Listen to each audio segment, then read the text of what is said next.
Elephant Neighbours Centre ENC will next month hold the first Great London Elephant Awareness and Campaign Walk from London to Bristol. The walk is being launched today in Nairobi at the Kenya Wildlife Service headquarters by Environment and Natural Resources Cabinet Secretary Judy Wahungu.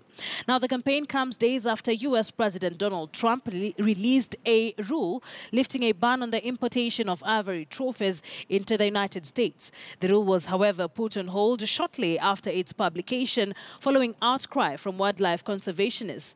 The London Walk will start on December the 3rd to the 12th of December.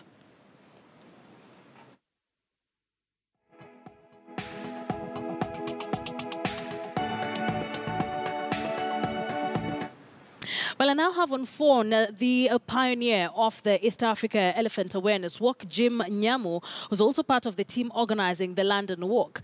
Jim, thank you very much for joining us here on News Centre and speaking to us via phone. I would like to begin on what really informs this London campaign. Thank you very much. And we are now at the KWS where we will be launching the London Walk in a few minutes from 10.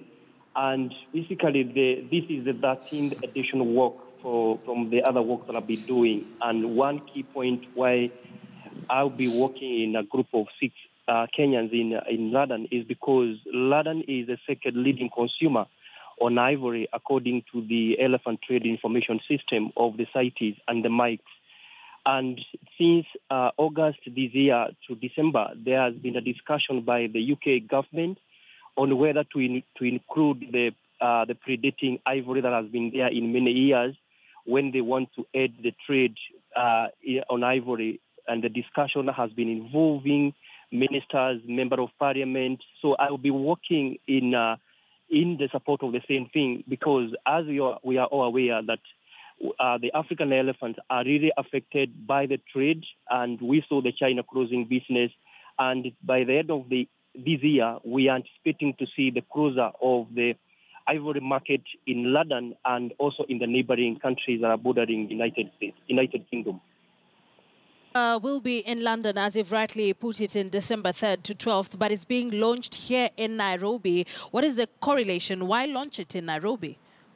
It's being launched in Nairobi, one, simply because I'm working as a Kenyan from Nairobi. Okay, I'm not working from here to London, but the reason is the connectivity between the Kenyan elephants, or rather the trade and the elephants. In the UK, we don't have elephants. We only have elephants in the zoo, few of them in the zoo. But the connectivity here is the trade on ivory is affecting the elephant in Africa. And look at in Africa, this is where we have the poachers. But in the UK, that's where we have the market. And the big markets are in places like Kensington, the Windsor, the Bath.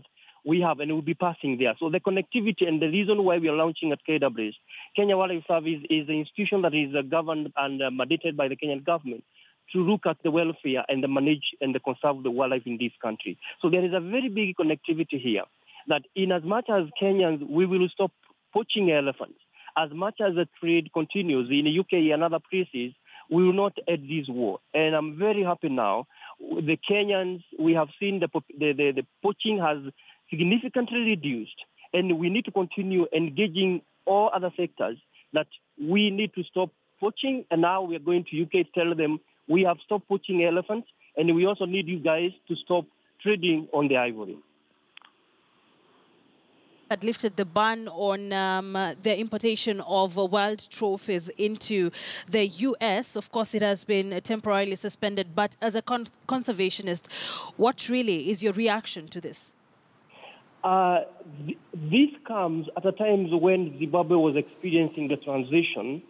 But of course, we know that Zimbabwe, Namibia, Botswana, and South Africa, their population are in Apedex 2, what it means that they are not affected by the trade and they can trade with ivory. And this is from the 2008, the CITES, when they were given a go-ahead by the CITES to trade on ivory. I know for sure that the Obama came strongly and supported the United States, the ban on ivory that was initiated by the George Bush in 1989. And now Donald Trump revisiting these things. I would say this is a malicious move because Zimbabwe is sitting on a corridor. What I mean, the corridor means they are bordering the Malawi, they are bordering the Tanzania, they are bordering other countries. And all the elephants from the East Africa, all the way they go to South Africa. So him coming and say that he wants to do this, we are expecting to have a lot of elephants are going to be killed. Already now, the poaching that has happened in Africa, it is as a result of these 4 countries because they are enjoying trade on ivory. And it is very difficult for you to be able to significantly identify and say this ivory comes from Namibia that are legalized to sell the ivory or that are legalized to do the trade with the ivory.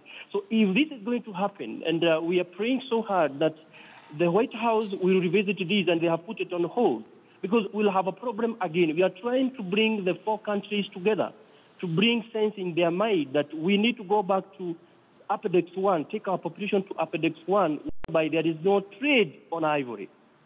So then how successful would you say this particular campaign has been here in Nairobi, Nyamu, in East Africa specifically? Thank you very much. Last year, I walked from Nairobi across East Africa, Tanzania, and Uganda.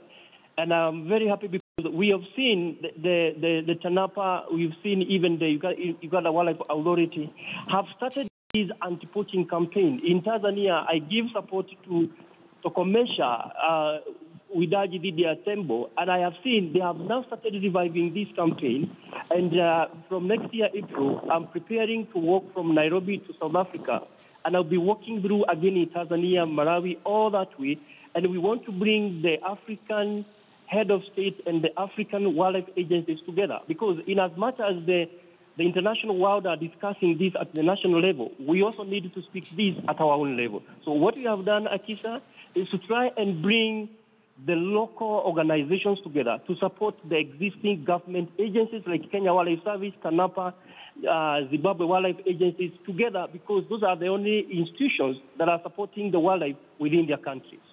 All right. Thank you very much for joining us here and just having that conversation with us on the campaign that is being launched here in Nairobi at about 10 a.m. at the Kenya Wildlife Service headquarters. That on phone was Jim Justice Nyamu. He's a conservationist and one of the pioneers of this particular project that is being launched today. Away from